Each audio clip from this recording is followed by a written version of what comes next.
warahmatullahi wabarakatuh. Kami di sini akan mempresentasikan hasil dari tugas, prakarya, dan kewirausahaan. Pertama-tama izin perkenalan, nama saya Nur Aini Solihat dari kelas 12 MIPA 2 SMA Negeri 1 Cililin. Perkenalkan, nama saya Sri Handayani dari kelas 12 MIPA 2 Seman 1 Cililin. Saya Rindani Zela Sahla dari kelas 12 MIPA 2 SMA Negeri 1 Cililin.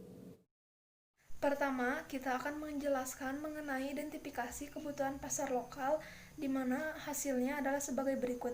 Untuk nomor 1, kebutuhan alat bawa raket bulu tangkis, produk atau ide, tas khusus bulu tangkis, pasar sasaran, siswa eskul bulu tangkis.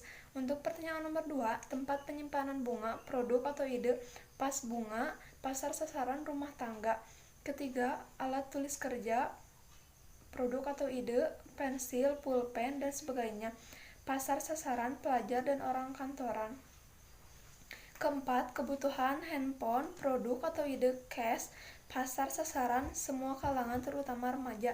Dan yang terakhir, kebutuhan fashion, produk atau ide, kaos tie-dye, pasar sasaran remaja. Hasil kuesioner selera estetis dan daya beli. Pertanyaan-pertanyaan yang kami ajukan di dalam kuesioner merupakan sebagai berikut. Apakah Anda tahu apa itu tie-dye? Ya, mungkin atau tidak. Warna apakah yang lebih Anda sukai? Warna gelap, terang, atau pastel? Model manakah yang lebih Anda sukai? Lengan pendek, lengan tanggung, atau lengan panjang? Jika Anda menjadi konsumen, produk kaos tie-dye manakah yang akan Anda pilih? Kualitas biasa dengan harga Rp50.000, kualitas bagus dengan harga Rp100.000, atau kualitas sangat bagus dengan harga lebih dari Rp100.000. Berdasarkan hasil kuesioner yang kami buat, 30 orang responden ikut berpartisipasi di dalamnya menghasilkan data sebagai berikut. Untuk pertanyaan nomor 1, 17 orang memilih opsi A, 2 orang memilih opsi B, dan 11 orang memilih opsi C. Untuk pertanyaan nomor 2, 16 orang memilih opsi A, 4 orang memilih opsi B, dan 10 orang memilih opsi C. Untuk pertanyaan nomor 3, 15 orang memilih opsi A, 5 orang memilih opsi B, dan 10 orang memilih opsi C. Untuk pertanyaan yang terakhir, 14 orang memilih opsi A, 9 orang memilih opsi B, dan 7 orang memilih opsi C. Selanjutnya, ada yang keempat mengenai pasar sasaran wirausaha, produk kerajinan untuk pasar lokal. Di sini kami menentukan pasar sasaran yang akan kami tuju. Yang pertama, ada segmentasi geografis, di mana kami akan memasarkan produk kami di sekitar Cihampelas sampai dengan Cililin. Yang kedua, ada segmentasi demografis yang terdiri dari usia, jenis kelamin, dan pendapatan, di mana kami akan menargetkan produk kami untuk usia 13-19 tahun yang berjenis kelamin laki-laki maupun perempuan dan memiliki pendapatan sebesar Rp50.000 sampai dengan Rp100.000. Dan yang ketiga, ada segmentasi psikografis, di mana pasar sasaran kami ini memiliki kebiasaan yang selalu memperhatikan fashion yang dikenakannya dan senantiasa mengikuti tren yang ada. Yang keempat, ada selera. Sesuai dengan hasil kuesioner yang telah kami lakukan, pasar sasaran kami memiliki selera warna yang cenderung gelap dan baju yang berlengan pendek. Dan yang terakhir, ada daya beli. Sesuai dengan hasil kuesioner kami, pasar sasaran yang kami tuju memiliki daya beli sekitar Rp50.000. Selanjutnya ada LK5 mengenai identifikasi ragam material dan teknik di lingkungan sekitar. Akan saya sebutkan satu persatu.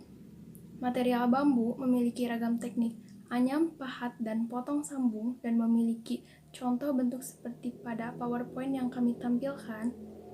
Material tanah liat memiliki ragam teknik pijat, pilin, dan cetak tekan dan memiliki contoh bentuk seperti yang pada kami tampilkan. Material kain perca memiliki ragam teknik jahit dan tempel dan memiliki contoh bentuk sebagai berikut. Dan material tali memiliki ragam teknik simpul dan rajut dan memiliki contoh bentuk seperti pada gambar yang kami tampilkan dalam PowerPoint. Dan terakhir, material baju kaos memiliki ragam teknik ikat celup, spray, dan tetes warna dan memiliki Contoh bentuk sebagaimana pada gambar yang kita tampilkan dalam PowerPoint. Selanjutnya ada LK6 yang merupakan hasil dari diskusi mengenai bahan baku dan teknik yang akan digunakan untuk produk kerajinan kami. Kami sendiri hanya akan menggunakan satu bahan baku, yaitu kaos, dengan 3 teknik, yaitu teknik ikat celup, teknik spray, dan teknik tetes, di mana hasilnya bisa dilihat dari gambar yang ada di sebelahnya. Selanjutnya ada LK8 mengenai rencana proses, produksi, dan keselamatan kerja. Di mana pertama ada tahapan produksinya, itu pembahanan. Yang kami lakukan adalah mempersiapkan bahan yang dibutuhkan dan mempersiapkan tempatnya. Alat dan bahan yang diperlukan dalam tahapan ini yaitu alas agar tidak mengotori sekitar, sedangkan metode dan alat ketiganya tidak ada. Tahapan berikutnya yaitu pembentukan, di mana kami membuat motif pada baju dengan cara atau teknik ikat celup, teknik spray, ataupun teknik tetes. Alat dan bahannya yaitu baju kaos, sedangkan metode dan alat ketiganya tidak ada. Selanjutnya adalah tahapan perakitan, di mana tekniknya dengan mencelupkan baju pada cairan pewarna, menyemprotkan pewarna atau pemutih pakaian pada baju, dan atau menetesi baju dengan pewarna atau pemutih pakaian. Alat dan bahannya meliputi air dan ember, pewarna atau pemutih pakaian, karet gelang atau alat spray atau botol tetes, sedangkan metode dan alat ketiganya menggunakan sarung tangan karet. Yang terakhir adalah finishing, di mana tekniknya dengan mengeringkan baju. Alat dan bahannya meliputi hanger. Ryan Esrin Fashion adalah perusahaan yang didirikan pada 17 September 2020 oleh 3 orang siswa. Ryan Esrin sendiri merupakan gabungan dari ketiga owner kita, yaitu Rinda, Nuraini, dan Sri. Sedangkan Passion adalah bidang yang kami jalani. Tagline dari Ryan Esrin sendiri yaitu Your Passion Always in the Light, di mana artinya kami akan selalu mengedepankan passion Anda. Selanjutnya, apa sih filosofi dari logo yang kami buat ini? Yang pertama, bentuk lingkaran yang ada dalam logo. Mengapa kami memilih bentuk lingkaran? Karena lingkaran sendiri mempunyai makna kekekalan, di mana kami bermaksud semoga perusahaan yang kami dirikan ini berdiri dalam jangka waktu yang panjang atau lama. Yang kedua, ada warna rose leaf yang menjadi identitas perusahaan kami. Dan mengapa kami memilih warna rose leaf? Karena warna rose leaf ini melambangkan harapan.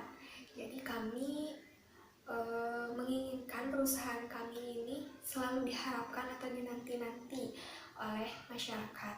Dan yang terakhir, ada warna putih sebagai dasar logo. Ini menandakan atau mempunyai makna bahwa perusahaan kami didirikan berdasarkan kesucian. Selanjutnya, di sini kita menampilkan profil dari owner Srin Fashion, di mana ada Nuraini Solihat yang merupakan bagian dari divisi keuangan. Lalu ada saya, Rinda Nizela Sahla, yang merupakan bagian dari divisi kreatif. Lalu ada Sri Handayani, yang merupakan bagian dari divisi promosi.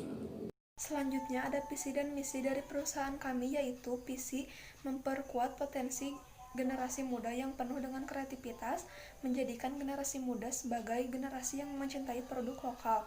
Misi memperkenalkan produk dengan inovasi baru yang tidak penasaran dengan kreativitas sendiri, meningkatkan kualitas produk dengan harga yang tetap ekonomis agar tidak kalah dengan produk luar negeri. Thank you for watching. Wassalamualaikum warahmatullahi wabarakatuh.